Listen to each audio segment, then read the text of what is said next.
wabarakatuh. Saya akan mencoba memaparkan koneksi antar materi pembelajaran berdiferensiasi. Saya adalah Eka Septrina SPD, CGP dari SMP Negeri 42 Pekanbaru. Dengan dibimbing oleh fasilitator yang hebat Dr. Randus Suwondo MPD dan pengajar praktik yang luar biasa Bapak Henry Anis SPD.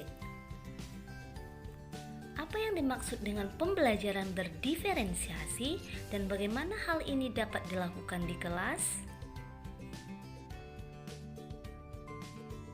Pembelajaran berdiferensiasi adalah suatu strategi merancang pembelajaran mulai dari konten atau materi, proses atau kegiatan belajar, produk atau assessment yang bisa memenuhi kebutuhan belajar murid yang berbeda-beda, yang dilihat dari segi kesiapan belajar murid, minat murid, dan profil murid.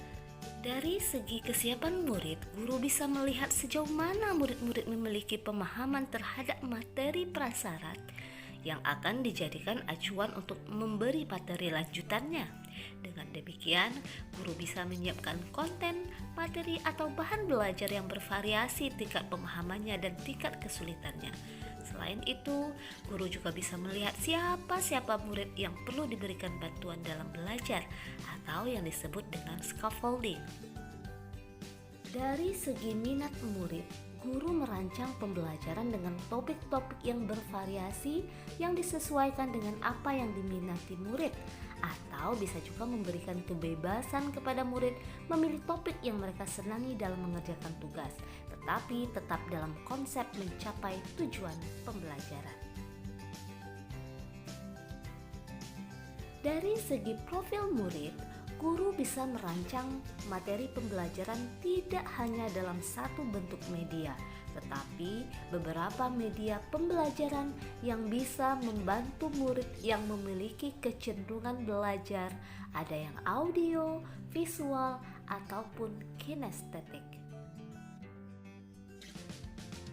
Jadi bisa dikatakan bahwa pembelajaran berdiferensiasi adalah upaya guru dalam memberikan keadilan kepada setiap murid agar mereka bisa belajar maksimal sesuai dengan keadaan dirinya. Contohnya, jika guru menjelaskan materi teks prosedur hanya dengan tema masakan, maka murid yang hobi memasak akan lebih antusias dalam belajar. Itu tidak adil untuk murid yang hobi dengan hal yang bersifat IT atau lainnya. Jika guru hanya menggunakan media pembelajaran dengan gambar, maka murid yang gaya belajarnya visual akan lebih antusias dalam memperhatikan. Itu tidak adil untuk murid yang lebih suka belajar dengan mendengarkan atau audio. Ketika guru meminta murid membuat proyek hanya boleh dalam bentuk video, itu tidak adil untuk murid yang lebih hobi menggambar komik. Maka, agar setiap murid memiliki kesempatan yang sama untuk belajar maksimal, merespon pembelajaran dengan baik, dan mendapatkan pengalaman belajar yang tepat, dibutuhkan pembelajaran yang berdiferensiasi. Jelaskan bagaimana pembelajaran berdiferensiasi dapat memenuhi kebutuhan belajar murid dan dapat membantu mencapai hasil belajar yang optimal. Pertama, merumuskan tujuan pembelajaran. Tujuan pembelajaran yang dirumuskan haruslah jelas dan terukur. Yang kedua, memetakan kesiapan minat dan profil murid. Hal ini bisa dilakukan dengan berbagai cara, diantaranya mengamati perilaku murid, mengidentifikasi pengetahuan awal, mereview dan melakukan refleksi terhadap praktik pengajaran, berbicara dengan guru murid sebelumnya atau orang tua, membaca rapor murid dari kelas mereka sebelumnya, atau menggunakan berbagai penilaian-penilaian formatif dan diagnostik atau survei. 3. Melakukan diferensiasi konten, proses, dan produk. Diferensiasi konten yaitu membedakan materi yang diberikan kepada murid berdasarkan kebutuhannya dan atau memodifikasi bagaimana murid mengakses materi tersebut. Diferensiasi proses adalah usaha membantu murid memahami materi pembelajaran dengan memberikan berbagai kegiatan dan scaffolding sesuai dengan kebutuhan murid. Dan diferensiasi produk dilakukan dengan membedakan produk yang dihasilkan oleh murid sesuai dengan kesiapan belajar, minat, dan profilnya. Yang keempat, melakukan ongoing assessment. Penilaian dilakukan secara berkelanjutan sehingga bisa dilihat perkembangan murid dari waktu ke waktu serta dijadikan sebagai dasar perbaikan proses belajar mengajar. Jadi, murid difokuskan mengembangkan diri, bukan bersaing atau dibandingkan dengan murid yang lainnya. Yang kelima, menciptakan suasana learning community. Seperti apa learning community? Guru menjadi manajer yang baik sehingga pembelajaran yang terjadi efisien dan tidak semberawut. Setiap individu merasa diterima dengan segala kelebihan dan kekurangannya. Setiap individu merasa aman, saling menyayangi, dan saling menghargai. Adanya budaya kolaborasi antara guru dengan murid dan sebaliknya antara murid dengan guru dalam proses pembelajaran. Kemudian, semua pertumbuhan murid seberapapun kecilnya akan layak dicatat dan diperhatikan oleh guru. Jelaskan pula bagaimana Anda melihat kaitan antara materi dalam modul ini dengan modul lain di program pendidikan guru penggerak. Menurut pendapat saya, pembelajaran berdiferensiasi memiliki keterkaitan yang erat dengan materi-materi sebelumnya.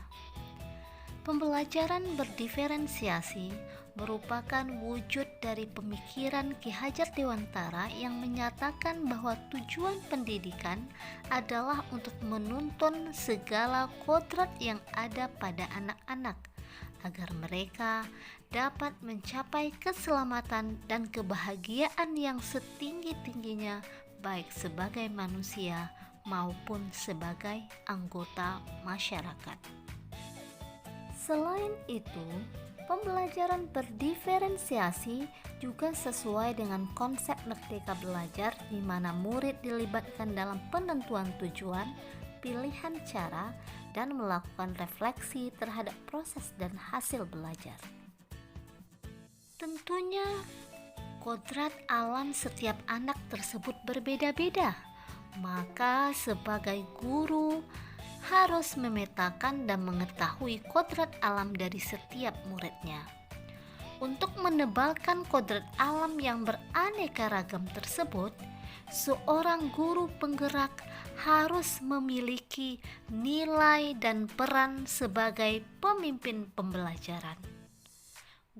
Guru harus mampu merancang pembelajaran yang bisa memenuhi kebutuhan belajar murid yang berbeda-beda tersebut, agar mereka memiliki kesempatan yang sama dalam mendapatkan pembelajaran yang bermakna sesuai dengan kodratnya masing-masing.